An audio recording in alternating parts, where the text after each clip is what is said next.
With me, a very familiar face, my co-host, Miriam. Welcome to the show. Good evening. So like, it's so good to be here again. Yeah, good to be here again. So let's start with Chelsea. We just saw the game. Uh, Tottenham, Chelsea. How would you describe both teams?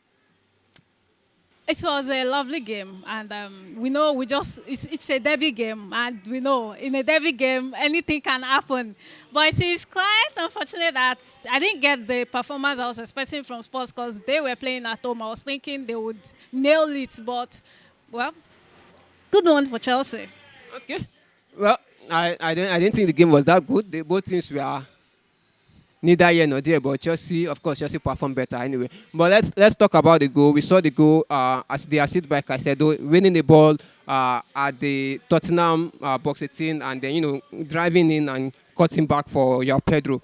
That goal for me, it simply said everything about the game because we saw a confused Tottenham and a not so all right Chelsea. But in that moment, we saw someone who actually knew what to do.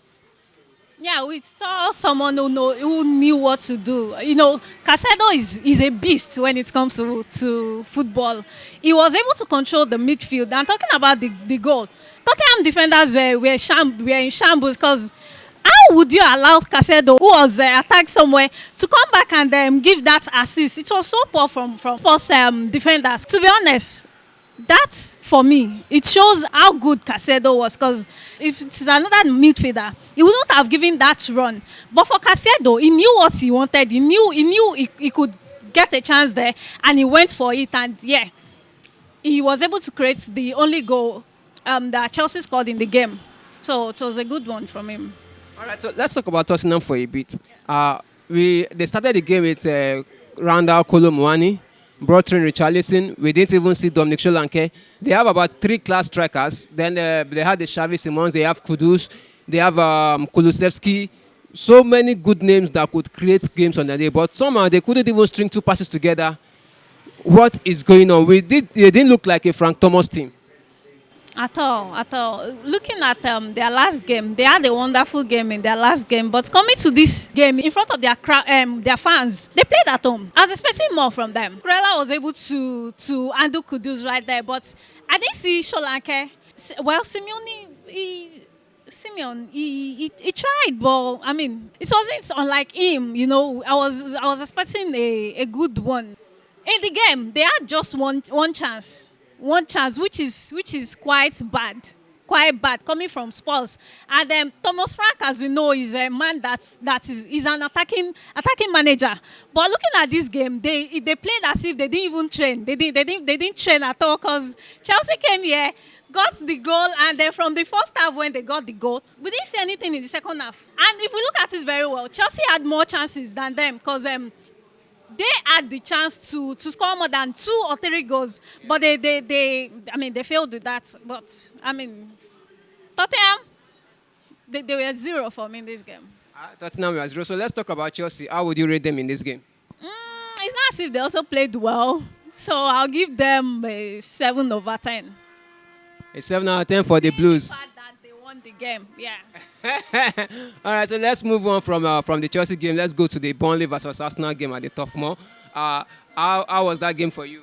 It was fantastic. It was fantastic because almost all the people that went to Tottenham they collected back to back, and for Arsenal to go there and get 2-0, that was a great game. Okay, let's talk about the goals. Of course, the traditional set piece goal for Arsenal, which this time was finished by Victor Gyökeres. It's been a long time coming. We Arsenal fans have been waiting patiently for him to bang in a goal. Although he scored in the Champions League, in the previous Champions League before this one. And, every goal, because I see the young guy in him. He has been so desperate to score, but it is quite unfortunate that it wasn't coming his way.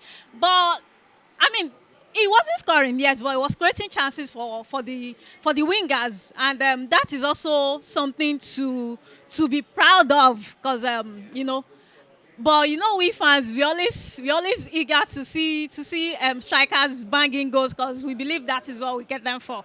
But yeah, I was so happy when I saw the goal. I mean, when he got the goal, it was really a great one. And for him to get an assist from Gabriel, the defender, it shows how good Arsenal are. They are not backing down anytime soon.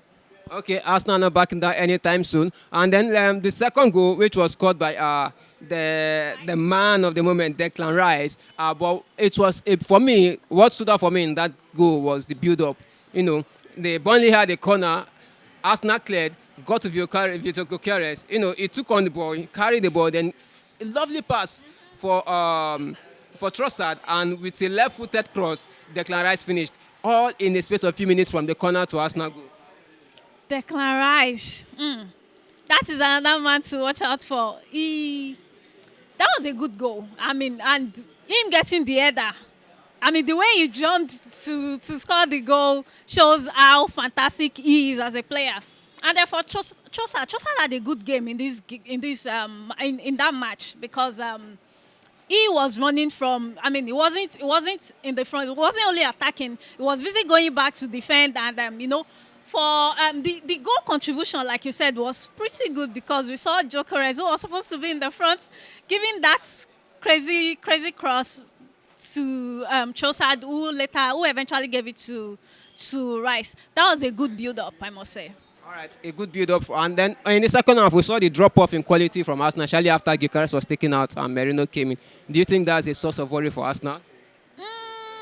Well, I wouldn't say it's a source of worry. I really don't know what happened to Merino in this game because he had chances, but he wasn't. I don't know. He wasn't really. He didn't give in his best in that match. He didn't give in his best at all because the Merino we know, if he's not scoring, he's busy giving an assist. But in that game, he was pretty poor.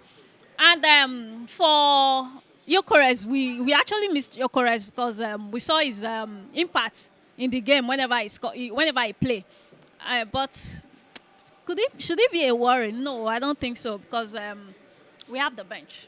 Okay, so next game for Arsenal, Slavia Praha in the Champions League. What are your expectations? I'm not expecting more. Last month, Arsenal went with a good run. 6 games, no goals conceded. And with them starting, today is first. They started well, and with the game they played against Burnley, it is looking like they are going to continue running with the clean sheet. So for our game against Praga, I'm expecting nothing less than a win. All right, nothing less than a win for us now. All right, thank you, Miriam, for your time. I appreciate it. Have a lovely weekend. And you too.